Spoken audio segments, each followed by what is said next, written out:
Hey, everybody out there in YouTube land. This is your friendly neighborhood Doc here. And today I wanted to talk about what came in the mail yesterday. Didn't get a chance to open it up until this morning, but I think you'll like what you see. So we have another issue of Taboo magazine, issue 7 this time, with a cover by Joe Coleman. And then the back is this really creepy looking thing here with an XL Santa Claus, but he ain't got a beard. So I've been talking to you guys for a while and saying that I'm going to collect the entire run of Taboo. I'm only missing issue 5 and issue 6 now, and I'm missing the E-Special issue, and that's the only 3 that I don't have. I've managed to find most of them for relatively cheap. I think issue 5 has the Sweeney Todd, Neil Gaiman thing in it, so that makes it a little bit more pricey due to the ongoing shenanigans with that name at the moment. And issue 6 is a little bit pricier, but I don't know why. But I'm really looking forward to digging into these guys. This Joe Coleman cover is really something that, like, the more you stare at it, the more you look at it, then the deeper it kind of sucks you in. You're just like, well, there's something wrong with that woman's eye, and then there's something growing out of that guy's face over on that side. The girl just kind of looks demented at the same time. So you've got all this going on this cover, and on the inside, which I should probably preview before I flip through it, but you've got some interesting artwork like that. And this is the story of the Odradek by Franz Kafka. Let's see if we can go through some other things. Let's see what else we have here. What is this? Is this some From Hell, I believe? Yes, this is From Hell, chapter 6. So this is from Alan Moore and Eddie Campbell. It was later put together and serialized in its own book.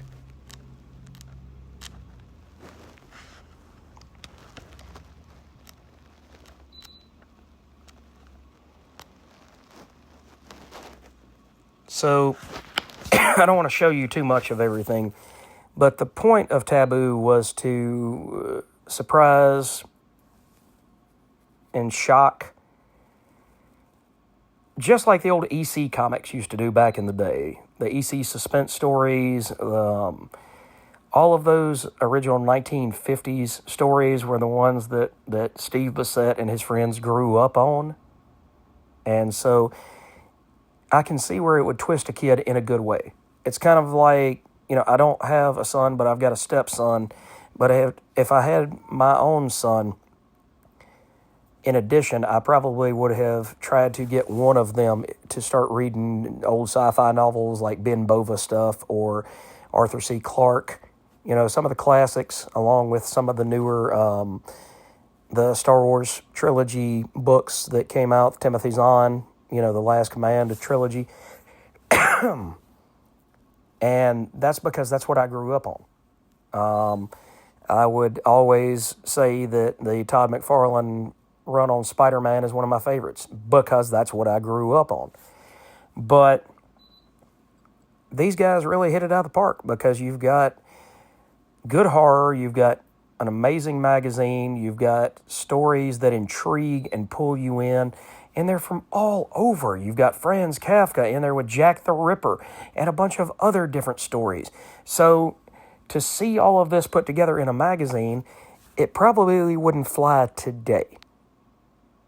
And the only reason that I say that is because what was taboo back then is not necessarily taboo at the moment.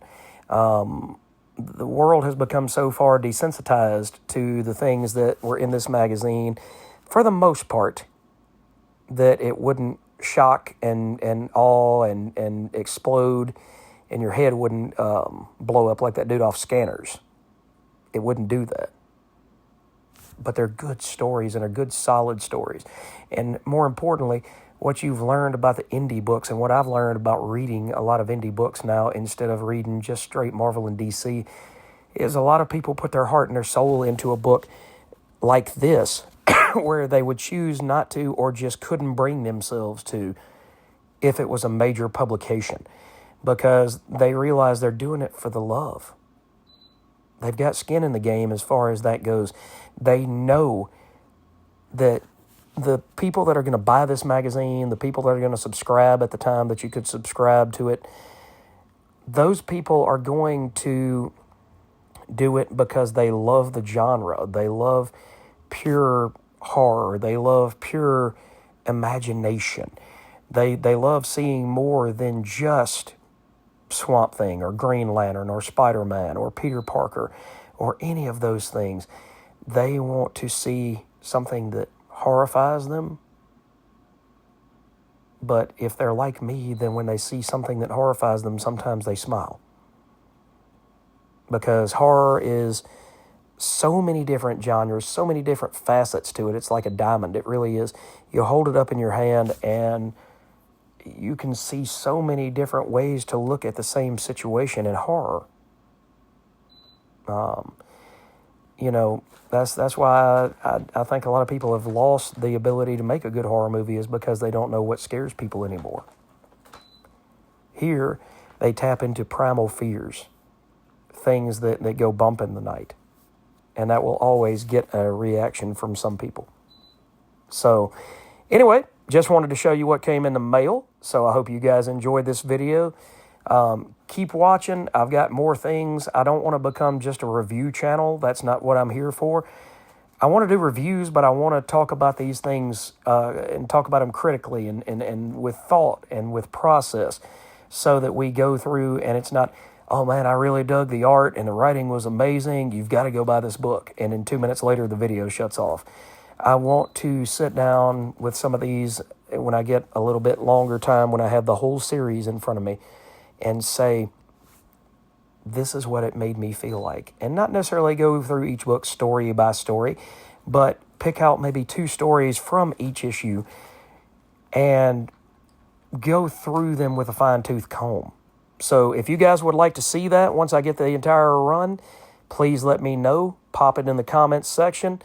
And let's go ahead and discuss more taboo things in another video.